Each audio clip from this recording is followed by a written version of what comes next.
Olá, gente. Eu sou o professor Valmir aqui do Colégio Nova Época, coordenador de projetos pedagógicos, e esse é o nosso CNEcast. O nosso podcast tem o objetivo de ensinar nossos alunos e alunas sobre os meandros da comunicação. E é por isso que toda semana nós produzimos um episódio diferente.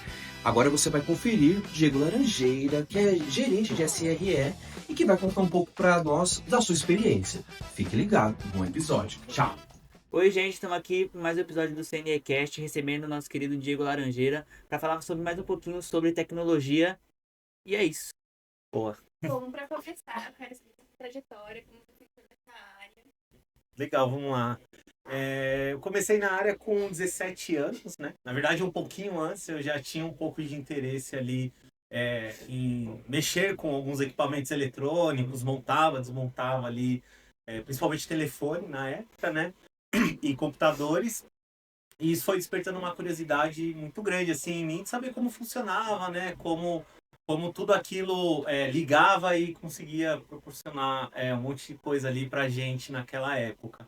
E aí eu comecei num curso, né? Eu fiz um curso de montagem e manutenção de computadores. E aí eu arrumei meu primeiro emprego com 17 anos, já na área de tecnologia também, para ser estagiário numa empresa que na época fazia corretora de seguros, né? Trabalhava com corretora de seguros e cooperativa. E foi onde eu comecei a trabalhar com tecnologia. Aí desde então eu tô há 20 anos na área trabalhando com tecnologia, nunca mais saí e sigo até hoje na carreira. Você começou muito cedo, né? Tipo, 16, 17 anos. Teve alguma coisa que lá atrás, um pouco antes de realmente iniciar na carreira, teve alguma coisa que te despertou um interesse maior para, não, vai ser isso aqui que eu quero seguir? Ou se teve alguma outra área que você martelou um pouquinho também para entrar? No começo, assim, quando eu estava decidindo ali como seria a minha carreira, eu tive algumas dúvidas, né? Pensei um pouquinho em ir para a área de jornalismo esportivo também, mas no fim, acho que o que pesou bastante era justamente essa facilidade ali que eu tinha e a curiosidade, né? Que eu tinha para saber como as coisas funcionavam. Então, o que me motivou, e principalmente na época era o boom da internet aqui no Brasil, né? As coisas estavam começando. Então, o que me motivou muito foi saber como aquilo funcionava, o que estava ali por baixo do capô, como é que funcionava, e aí foi o que me direcionou ali dentro da área de A tecnologia. curiosidade foi uma das coisas principais para você Sim, começar a acho que foi seguir. principalmente a curiosidade. Qual foi seu maior, qual foi seu maior desafio no começo da carreira? Acho que o maior desafio era, assim, principalmente falta de material técnico, né? Hoje, e a linguagem em si, né? Hoje em dia tem muito mais opções, né? Muito mais abrangente. Mas na época lá atrás que eu comecei, a gente falava que era tudo mato alto, assim. Então, não tinha muita informação. O que tinha era em inglês, então dificultava um pouco ali. Teve que estimular um pouco o aprendizado de inglês também para conseguir entender alguns manuais, alguns artigos, algumas informações. Alguns termos também, né? Termos técnicos também. A maioria é tudo em inglês, então acho que foi o principal fator de dificuldade ali no começo. Hoje em dia já tá mais tranquilo, é mais de boa. Acho que quando a gente fala um pouquinho sobre TI, muita pessoa pensa, tipo, nesse negócio de ser um bicho de sete cabeças, né? Às vezes programar um prompt, algum código assim. Eu queria saber de você, qual que é a maior dificuldade, né, do TI, assim, tipo, como eu posso falar melhor? Pra você entrar na área, Uhum. qual que é a coisa mais difícil que você realmente tem que aprender pra você começar e desenvolver melhor dentro da sua área? Eu acho que, na real, é bem o que eu falei ali no comecinho, é entender como as coisas funcionam. Porque você chegar na área de TI tem um percurso ali, um caminho, mas a partir do momento que você já está ali, que você teve a primeira oportunidade e que você começa a entender como funcionam as coisas ali, tudo se torna mais fácil. Então, se eu tiver uma dica para poder passar um caminho ali, é sempre ter o senso crítico, o questionamento ali muito alto, porque isso é basicamente o que direciona ali na área de tecnologia, né? É sempre você querer entender, sempre você querer perguntar um pouquinho entender como funcionam as coisas, o porquê daquilo tá funcionando daquela forma, sabe? Se você, muitas pessoas não conhecem muito dessa área, né? Então, se você pudesse explicar sua área de uma forma mais didática, como se você estivesse explicando para uma criança, como Legal. seria? Então, a minha área em específico, eu até já tentei algumas analogias ali para explicar como funciona. Para explicar um pouquinho, eu tenho que passar um pouquinho do conceito do que é um SRE, né? Então, SRE ele é basicamente um acrônimo para Site Reliability Engineering, que em inglês, em português, né? Isso significa Engenharia de Confiabilidade de Site. Então, basicamente, o SRE, ele é a pessoa que garante que aquele site está confiável. O meu time, especificamente, a área que eu trabalho, a gente trabalha com alguns conceitos de tecnologia, né? E são aplicações modernas, que a gente chama. E aí, como é que eu falo? Basicamente, o que o meu time faz? Vocês conhecem aqueles navios cargueiros que vêm da China, cheio de container? Sim. Imagina que aquele navio é um servidor. E todos aqueles containers que tem ali dentro do navio são aplicações. O meu time, ele é responsável por cuidar desse navio e garantir que esses containers ali, eles vão chegar até o destino com a integridade correta, com os produtos certinho lá. E a tecnologia que eu tomo conta é o guindaste que organiza esses containers dentro do navio. Então, basicamente, se eu tivesse que explicar para uma criança, é fazer essa analogia. Trazer esse navio com cada um daqueles quadradinhos sendo uma aplicação. E o meu time ser responsável por aquilo tá funcionando bem e sair da origem e chegar com segurança no destino. Você explicou o processo aí, a gente vê que é bastante coisa. Se você quiser falar um pouquinho do seu dia a dia, tipo, por onde você começa até onde você termina o dia ali mesmo. Tá, como seria meu dia? Como seria a sua rotina trabalhando como coordenador de CRE? Boa, legal.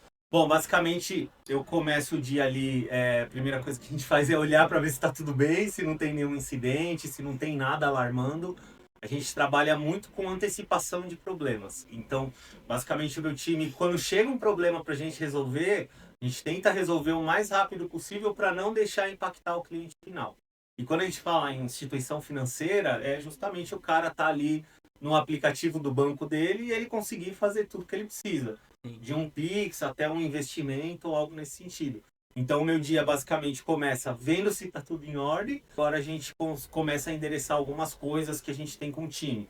Projetos, melhorias, tudo para garantir, igual eu falei, a confiabilidade do site ou da aplicação. No caso, onde eu trabalho, é garantir que o app do banco esteja funcionando ali 100% e o cliente consiga fazer tudo o que ele precisa. Você estava falando sobre, né, seu dia, como corre tudo, né, dentro do planejamento, mas perguntando se acontece alguma adversidade, algum dos processos, alguma das etapas. Como você faz para resolver, se tiver como explicar mais ou menos? Claro, é o que mais acontece no meu dia, imprevistos acontecem bastante. E quando basicamente acontece uma interrupção ou algum alerta ali que a gente precisa tratar, basicamente o time entra ali para entender o que está acontecendo, né? A gente chama de troubleshooting, que é basicamente uma investigação ali que o time conduz para ver o que está falhando e aonde está falhando. Então o trabalho é 100% investigativo.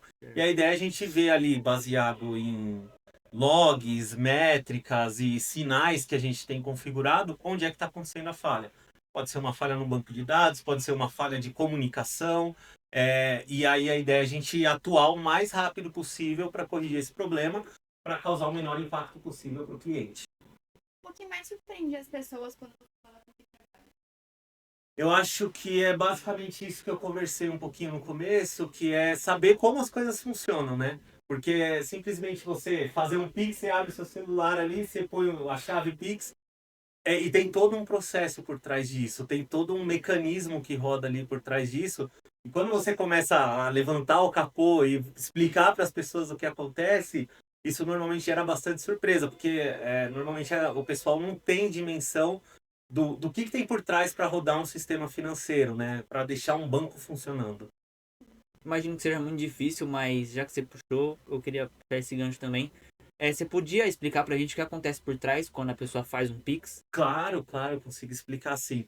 Basicamente, tem uma chamada dentro da aplicação, é um fluxo que funciona entre o banco e o Banco Central. O Banco Central é o principal, é o regulador do Pix aqui no Brasil. Então, para você ter um Pix funcionando, você tem que seguir todo um conjunto de diretrizes que o Banco Central disponibiliza para você seguir.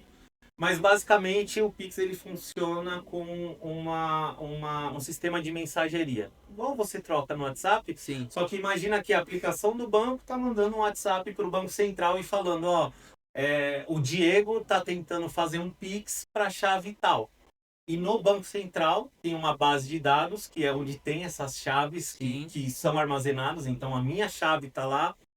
Cada um que tem um Pix cadastrado aqui tem esse dicionário lá dentro. E aí entra o processo de validação. A aplicação bate no Banco Central, fala, ó, eu vou fazer um Pix pro fulano que é da instituição tal. Ele confirma essas chaves e aí a instituição recebe, o Banco Central manda que a instituição recebe esse Pix e aí é onde ajusta a questão financeira, o saldo, extrato de conta, tudo certinho, que é onde roda tudo por trás ali das tecnologias. Você podia falar qual que é o segredo, porque acontece tão rápido essa transição, assim, se tem alguma coisa que vocês fazem especificamente para isso ser muito rápido e para ter essa eficiência toda na hora? Na verdade, essa rapidez até da transação, ela é exigida pelo Banco Central. Então, o Banco Central, ele tem um tempo mínimo para você concluir aquela transação. Se você não conseguir concluir, ela vai falhar e aí é onde você recebe o erro no seu aplicativo. Então, tudo que a gente, toda a infraestrutura que a gente provisiona quando vai manter uma aplicação do Pix, a gente garante que essa infraestrutura dê conta dessas transações e consiga atingir o tempo limite ali que o Banco Central estipula para conseguir fazer essas transações. Qual que é o maior mito sobre trabalhar com tecnologia? Tem alguns. Tem alguns mitos que falam bastante. Por exemplo, para trabalhar com tecnologia você precisa saber de matemática. Eu sou péssimo de matemática, gente.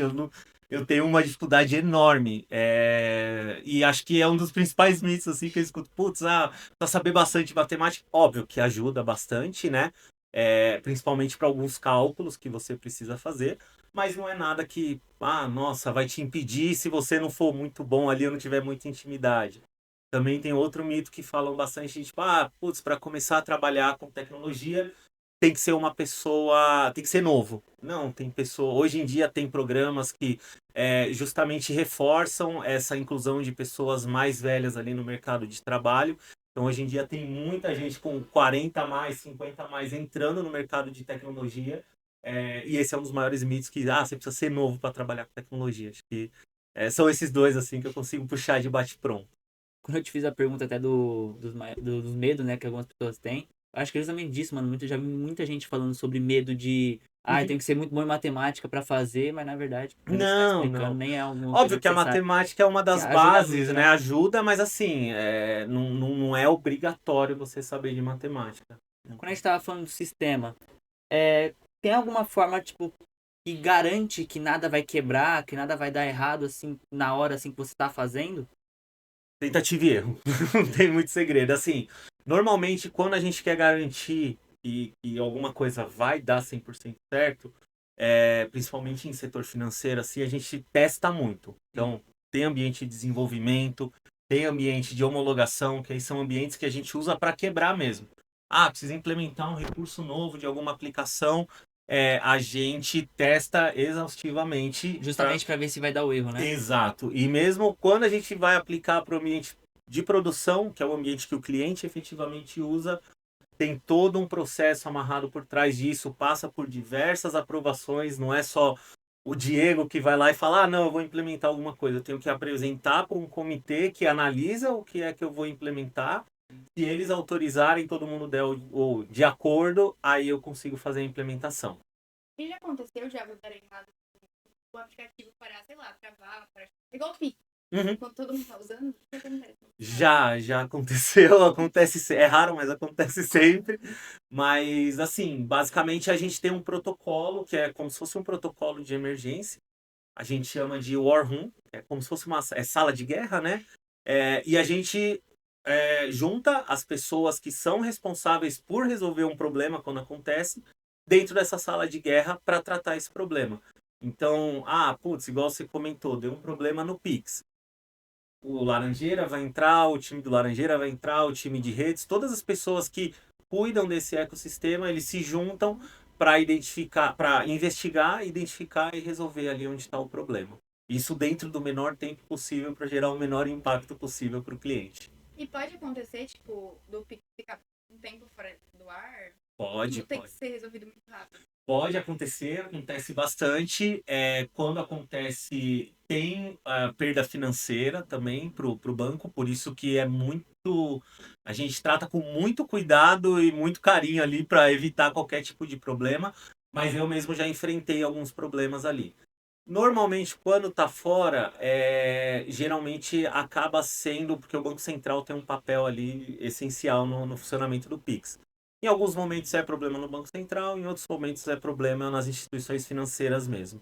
Mas normalmente quando acontece acaba sendo mais relacionado ao Banco Central mesmo. Queria fazer uma pergunta, tipo, uma dúvida muito sincera. Já Uhum. escutou, tipo, muita pessoa falar, ai, de madrugada o banco não tá funcionando, ou de madrugada funciona menos do que deveria Sim. funcionar. Eu queria saber se isso realmente é um mito, ou se acontece, se acontece, o porquê de acontecer. Não é um mito, acontece porque é basicamente o horário que a gente tem para fazer as manutenções, né? Então, quando você pega assim, principalmente no sistema financeiro, que é utilizado por milhares e milhares de pessoas, obviamente o menor horário de uso é na madrugada. Então, eventualmente, se você está acordado ali na madrugada, tentando usar o banco e tá com um probleminha ali, tenha um pouquinho de paciência que deve ter alguém ali por trás trabalhando para ou aplicar alguma melhoria ou fazer alguma alteração ali que vai corrigir algum problema ou algo nesse sentido. Então, sim, é muito normal trabalhar de madrugada nessa área. O que você faz nos primeiros minutos depois que você marcar? A gente começa principalmente a ver o que falhou, o trabalho de investigação, olhar log, ver onde é que está a falha, descobrir qual que é o problema, o que deixou de funcionar. Então a gente começa, tem muito questionamento. Então quando a gente mobiliza essa sala, que todo mundo atua ali, todo mundo trabalha, basicamente a gente começa a fazer um monte de perguntas ao mesmo tempo. Ah, alguém já viu tal coisa? Alguém está vendo isso?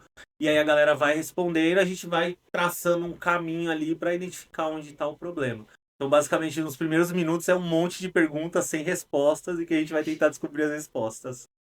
Bom, agora puxar um pouquinho pra ter pergunta da nossa plateia. Boa.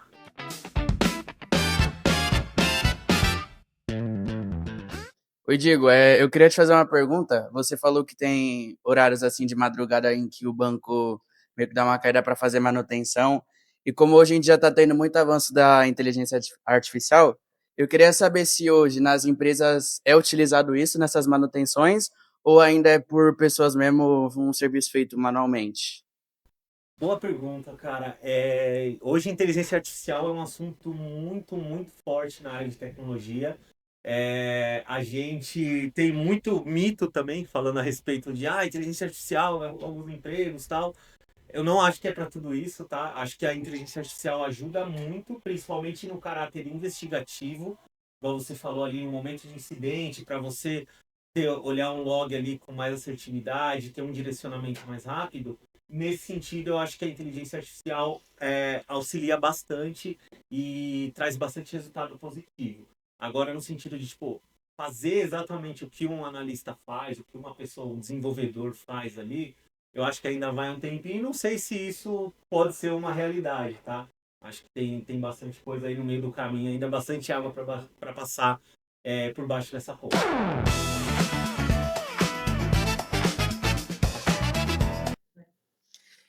Então, Diego, eu tenho um amigo também que trabalha nessa área, assim, e ele comentou comigo que ele já entrou nessa sala de guerra e tal, e ele falou que é muito caótico, né, quando acontece um problema, tem um monte de gente resolver, várias pessoas falando ao mesmo tempo, e é bem complicado. Eu queria saber se é isso mesmo, tipo, é algo bem caótico mesmo.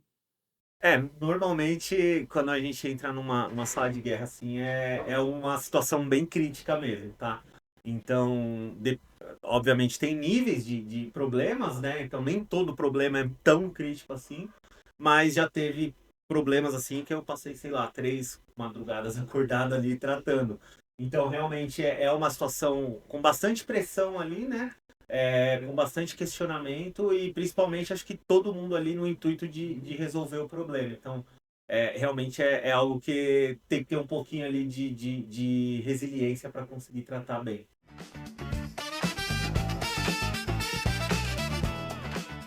Ainda falando de erros, né, no Uhum. sistema, eu queria saber de você se tem, quando acontece alguma falha, se existe algum botão de emergência que resolve ou sana o problema por um tempo até vocês atuarem na área, ou se é provavelmente um botão de emergência que clica e você já avisa todo mundo e todo mundo vai pra conseguir resolver o problema.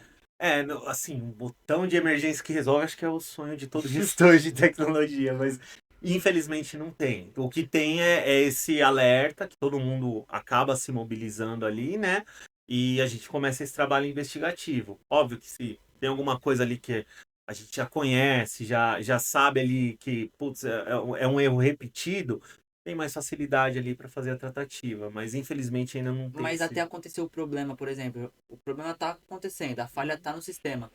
Tem alguém que fica ali sempre investigando até chegar em vocês e essa pessoa fazer esse papel de ser esse botão de emergência, sei lá. Tem um time que a gente chama de Command Center. É como se fosse um time responsável pela monitoria.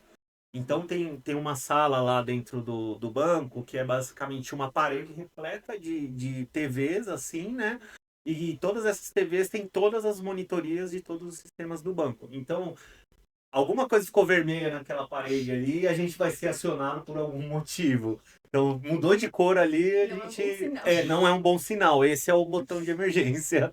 Quanto tempo em média demora pra consertar uma falha? Depende muito da falha, porque assim, tem falhas que acabam sendo originadas por nós mesmos, ou tem falhas que dependem de fornecedores externos ou empresas que prestam serviço para o banco, né? Então, vou Mas pegar. vocês têm um limite pra Tem. consertar o...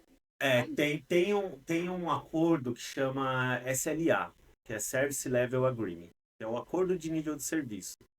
Então, por convenção, quando você estipula esse SLA dentro da empresa, o negócio inteiro tem que estar de acordo. Então, vamos supor, um incidente de prioridade 1. Eu tenho 2 horas de SLA para resolver ele. Consigo resolver dentro dessas 2 horas? Não sei te falar, depende muito do problema. Tem problema que demora, igual eu falei, depende de fornecedor, demora 4, 5 dias para ser resolvido. É óbvio que a gente tem contingência, soluções de contornos, não necessariamente que 4 dias a gente vai ficar com o problema ali percorrendo, né?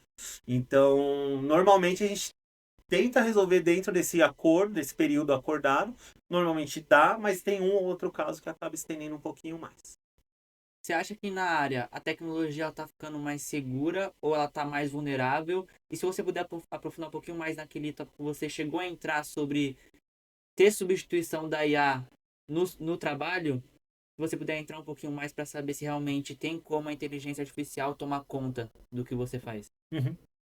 A primeira pergunta, desculpa. Se a tecnologia tá ficando mais segura ou mais vulnerável segura? no trabalho. Eu acho que são duas coisas que correm em paralelo, tanto a segurança quanto a vulnerabilidade. Porque ao mesmo tempo que a gente vai melhorando a segurança da tecnologia, vão sendo criadas novas vulnerabilidades e novas ameaças aí o tempo todo, tá? Então é um trabalho que é constante, nunca vai ter fim. Tanto o trabalho de segurança quanto existem times que testam, né, vulnerabilidades, que a gente chama de Red Team, se eu não me engano. Chapéu vermelho ali, que é basicamente os times que testam essa segurança para as empresas, né? Mas eu acho que são duas coisas que evoluem em conjunto. A segurança evoluiu muito nos últimos anos para cá, assim como as vulnerabilidades também. Então, por isso que a gente sempre usa um termo lá na estrutura que é manter a guarda alta. Então, toda a parte de segurança sempre atento, né? sempre tem que estar atento.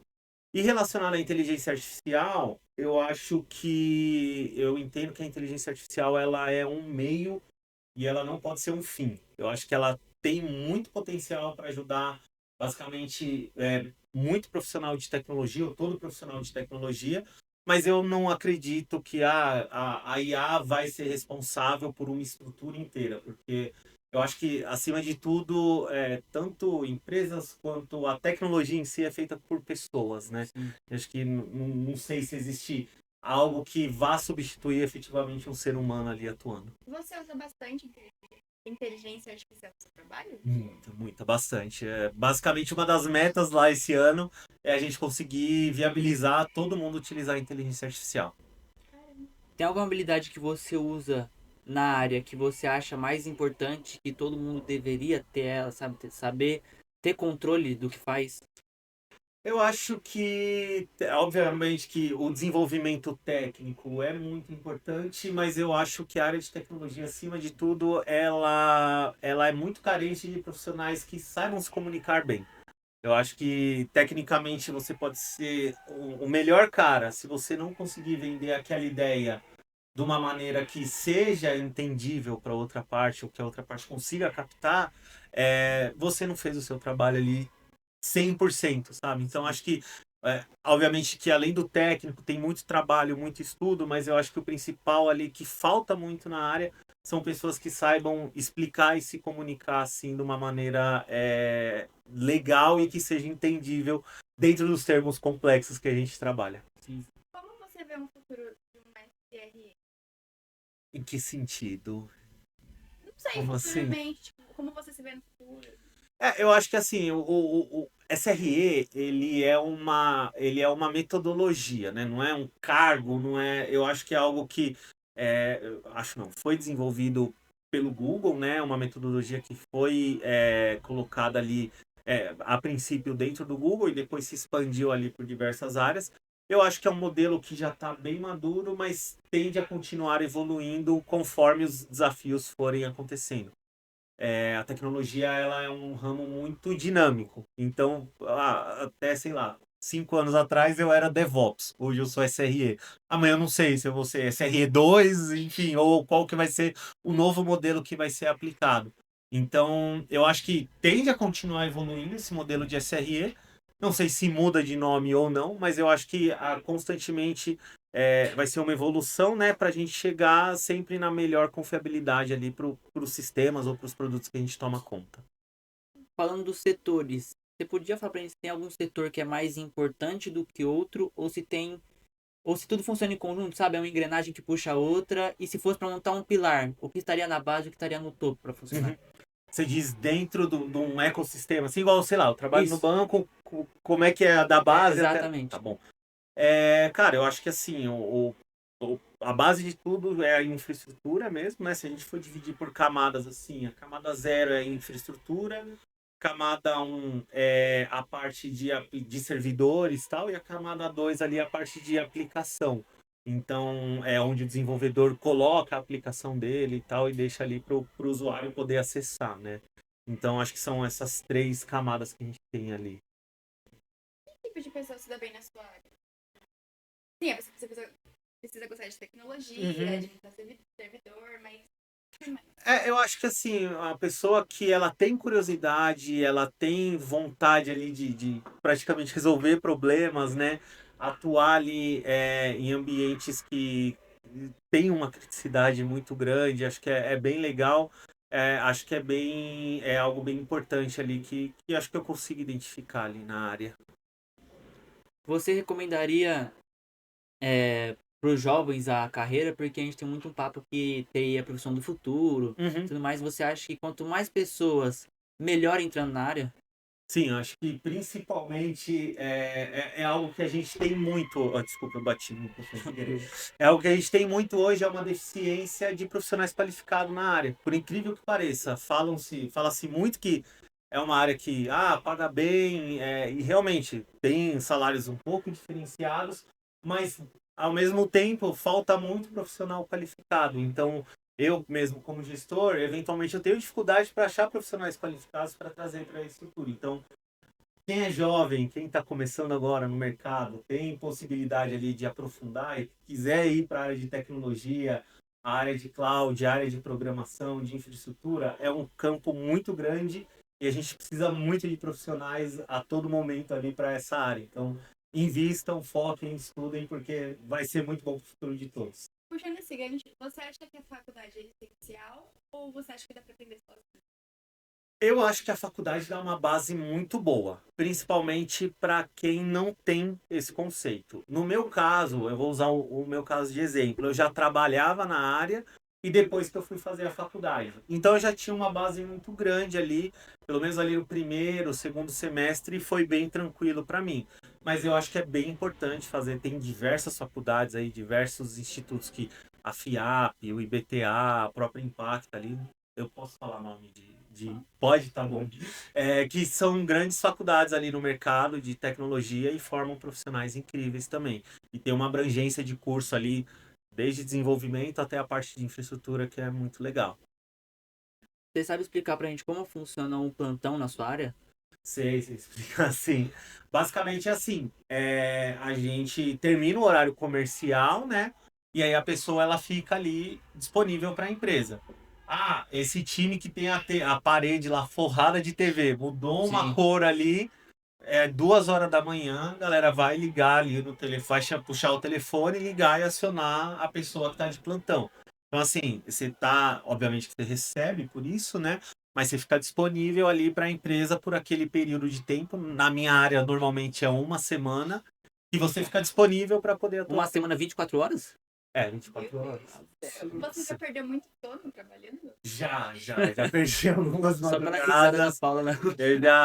Acho que o maior tempo que eu fiquei assim trabalhando foram 3 dias seguidos. Eu Sem fiquei dormir? sem dormir. Foi um problema que deu na empresa que eu trabalhava. E a gente praticamente teve que reconstruir o ambiente ali do zero. E aí tinham pessoas que não tinham tanta facilidade com o inglês, que é algo que eu comentei no começo do nosso bate-papo, né? E na ligação só tinha o pessoal que falava inglês, que era o que estava ajudando a resolver o problema. Ninguém falava inglês. E aí eu fiquei lá 3 dias ali trabalhando com a galera para conseguir resolver o Intermediando a problema. conversa.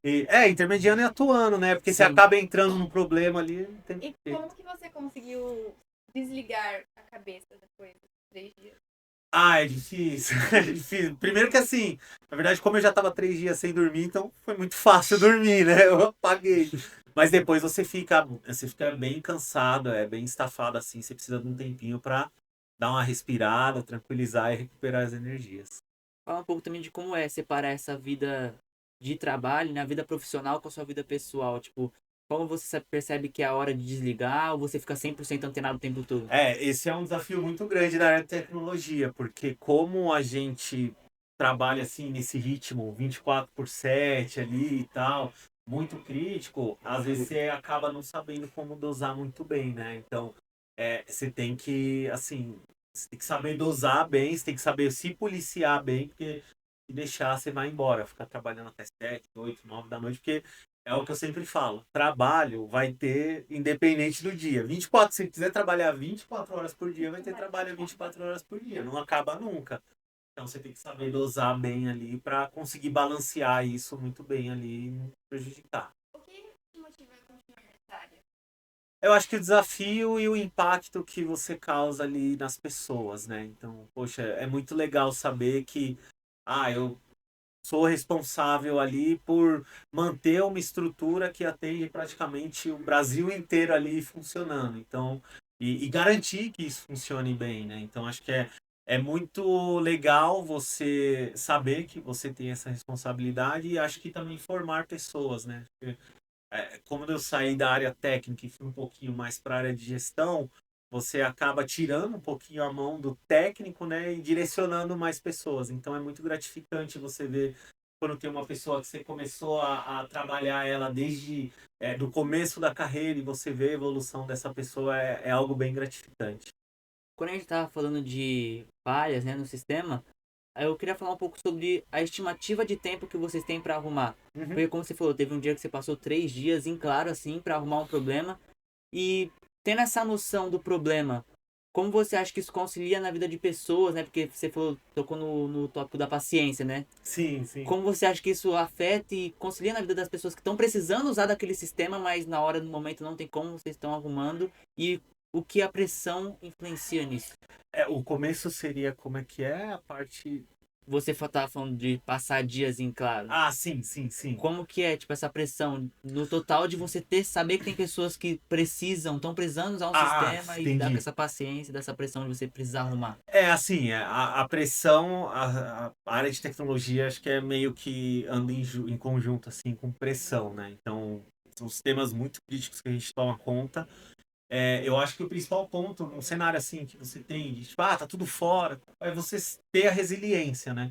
Você ser resiliente e saber, pô, beleza, tá tudo fora, eu tô fazendo o meu melhor aqui para conseguir restabelecer no menor tempo possível. Então você comentou aí, tipo, qual que é um tempo aceitável ali? O menor possível. Não Sim. tem, Não tem prazo. não tem prazo. O prazo é sempre o menor e o mais rápido possível, dado a criticidade que você toma conta. Isso influencia, né? A estimativa que o sistema acaba mandando pra pessoa, tipo, vai voltar em tantas horas, mas não tem. Influencia. De quem passa essa estimativa é o time que está responsável ali por resolver o problema. E tem uma coisa que eu falo, tipo assim, vocês sempre passam um horário ou um tempo diferente ou é uma coisa base? Tipo, não tá conseguindo resolver, não sabe, vai isso aqui mesmo. Não, é de problema para problema. Pode ser que seja uma coisa mais simples, eu falo, em 5 minutos está no Tá de ar, volta. aí tá de volta. Ou pode ser alguma coisa que, nossa, eu não sei nem por onde começar. Chuta 2 horas aí para ter uma gordura, entendeu? Pra gente poder trabalhar. Pra se aqui. resolver foi com sobra. Exato, exatamente. Qual foi o problema mais estranho que você já viu no seu trabalho? Estranho. A gente passou por diversos problemas. Eu acho que um dos mais estranhos que a gente pegou foi um problema que a gente teve justamente com o Pix. Que a gente, como o Pix trabalha com alta disponibilidade, então ele está em 2 locais ao mesmo tempo. Se esse aqui parar de funcionar, o outro assume. E em algum momento a gente foi fazer esse chaveamento, tirar de um lado e jogar para o outro. E a aplicação não veio para o outro lado, ela ficou no meio do ar ali, a gente não sabia onde estava, quem estava responsável, o que estava acontecendo. E nesse espaço ali de 10 minutos, a gente pensou, e agora? O que a gente vai fazer? Aí a gente conseguiu investigando lá, depois de bater cabeça, falar com o fornecedor, a gente conseguiu descobrir o que estava acontecendo e aí restabelecer a aplicação ali. Eu acho que muita gente, tipo, a gente bate muito na tecla do acerto, né? Das coisas que dão certo no meio, mas queria falar do erro mesmo. Provavelmente a gente aprende muito com o erro. E falando de você já cometeu algum erro que gerou um problema maior e se isso gerou algum ensinamento pra você? Já o que mais acontece na tecnologia é a gente cometer erro, porque a gente só aprende efetivamente ali com a experiência, cometendo erros, é natural. Tem um termo na área de tecnologia que chama blameless, que Seria? praticamente a gente... eu não sei 100% da tradução literal, Sim. mas é uma cultura de sem culpa. Tá. Então, cometer um erro é natural. São Vambora seres e bola pra humanos que frente. trabalham ali. Vamos entender as condições que a gente pode dar para aquela pessoa não cometer mais aquele erro. Porque ninguém erra porque quer, né? Ninguém erra porque, tô aqui trabalhando, deixa eu cometer um erro para ter um war room, para ter um incidente, para eu complicar a minha vida. Acontece. O que a gente precisa saber medir é como garantir as proteções necessárias para essa pessoa não cometer o erro. Acho que o erro é normal, acontece mesmo. Dando mais uma pausa pra puxar mais uma pergunta pra nossa plateia. Boa.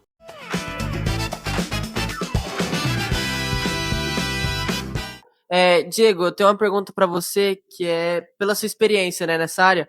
Eu queria entender se você acha que é mais difícil resolver um erro cometido pelas pessoas que estão mexendo ali, ou um erro externo, né?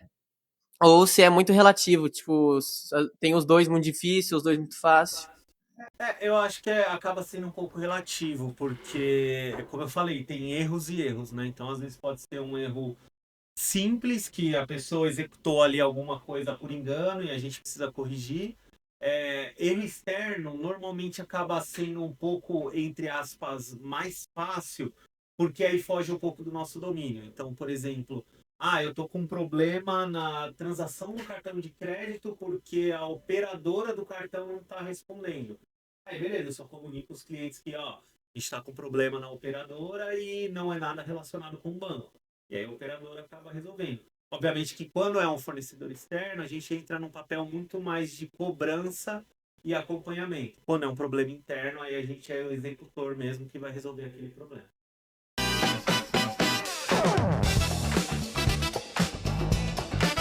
Pra, né, já contextualizar. Nada de aprofundar muito, só uma pergunta Tá bom, ali, jogo respondeu. rápido. Beleza. Perfeito.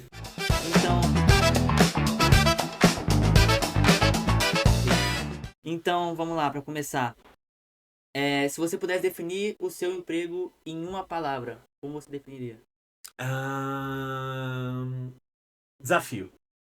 Um hábito seu que ninguém imagina, tipo, tô fazendo um programa, tô resolvendo um problema, um hábito seu que na hora que você tá fazendo, às vezes pra resolver alguma coisa ali. Um hábito meu é falar alto. Pensar Pensar. alto, pensar Perfeito. alto. Um medo seu na sua área.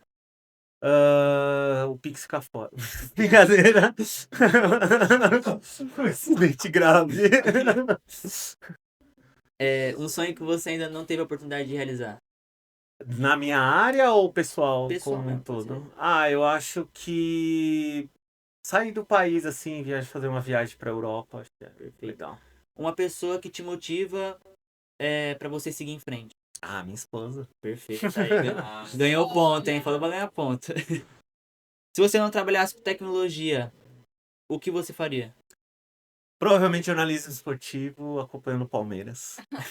Mesmo sabendo que é difícil. É difícil, mas é o que eu amo. É o que eu Então foi isso. Então foi isso, Diegão. Valeu. Boa, obrigado, gente. Foi um prazer estar aqui. Prazer Obrigado foi ao nosso. CNE, o pessoal do colégio também. Valeu mesmo. É uma honra ter você aqui com a gente. Boa. Nossa bancada. E é isso, gente. Esse foi o nosso episódio de hoje. Espero que vocês tenham gostado. E até a próxima. Valeu, gente. Esse foi mais um episódio do CNEcast com... Eu vou até falar um segredo aqui, tá? Com o meu compadre, porque eu sou padrinho de É casamento isso aí. dele. Espero que vocês tenham gostado.